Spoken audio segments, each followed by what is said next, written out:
CN23 news ಚಾನಲ್ಗೆ ಸ್ವಾಗತ ಸುಸ್ವಾಗತ. ನಾನು ನಿಮ್ಮ ನಗರ ನಾಗೇಶ್. ನಮ್ಮ ಹೊನ್ನಾಳಿ ವರದಿಗಾರ DM ಪ್ರಭಾಕರ್ ಪ್ರತ್ಯಕ್ಷ ವರದಿ. ಪ್ರಯಾಣಿಕರ ಉಪಯೋಗಕ್ಕೆ ಬಾರದ ಈ ಬಸ್ ತಂಗುದಾಣ ಏಕೆ ಬೇಕಿತ್ರಿ?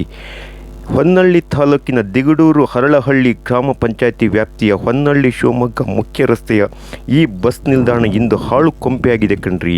2018-19 ಸಾಲಿನ ಅಂದಿನ MLA MP ರೇಣುಕಾಚಾರ್ಯ ಅವರು ಸುಮಾರು 3.50 ಲಕ್ಷ ರು ಖರ್ಚಿನಲ್ಲಿ ಸರ್ಕಾರದ ಹಣದಲ್ಲಿ ನಿರ್ಮಿಸಿದ ಈ ತಂಗುದಾಣ ಇಂದು ಉಪಯೋಗಕ್ಕೆ ಬಾರದಂತಾಗಿದೆ. ಕುಡುಕರ ಸಾಮ್ರಾಜ್ಯಕ್ಕೆ ಇದು ಹೇಳಿ ಮಾಡಿಸಿದಂತಾಗಿದೆ.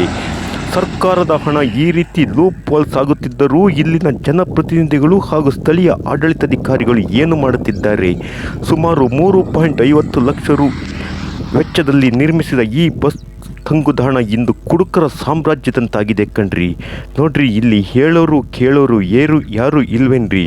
ಇಲ್ಲಿನ ಅಧಿಕಾರಿಗಳು ಹಾಗೂ ಜನಪ್ರತಿನಿಧಿಗಳು ಏನು ಮಾಡುತ್ತಿದ್ದಾರೆ? ಈ ಬಸ್ ತಂಗುದಾಣ ಇಂದು ಯಾವ ಉಪಯೋಗಕ್ಕೂ ಬಾರದಂತಾಗಿದ್ದನ್ನು ಇಲ್ಲಿ ನಾವು ನಿಮಗೆ CN23 ನ್ಯೂಸ್ ಚಾನಲ್ನಲ್ಲಿ ನೇರವಾಗಿ ತೋರಿಸ್ತಿದ್ದೇವೆ ಪ್ರಿಯ ವೀಕ್ಷಕರೇ. ನೋಡ್ರಿ, ಸರ್ಕಾರದ ಹಣ ಅಂದರೆ ಜನಪ್ರತಿನಿಧಿಗಳು ಹಾಗೂ ಆಡಳಿತ ಅಧಿಕಾರಿಗಳಿಗೆ ನಿರ್ಲಕ್ಷ್ಯ ಎದ್ದು ಕಾಣುತ್ತಿದೆ. ಈ ಬಸ್ ತಂಗುದಾಣ ಇಂದು ಯಾವುದೇ ಉಪಯೋಗಕ್ಕೆ ಬಾರದಂತಾಗಿರುವುದನ್ನು ಇಲ್ಲಿ ನಾವು ನಿಮಗೆ ತೋರಿಸ್ತಿದ್ದೇವೆ. ಬಸ್ ತಂಗುದಾಣದ ಪಕ್ಕದಲ್ಲಿ ಯಾವ ರೀತಿ ಗಿಡ ಮರ ಗಂಟೆಗಳು ಬೆಳೆದು ನಿಂತಿವೆ ನೋಡ್ರಿ.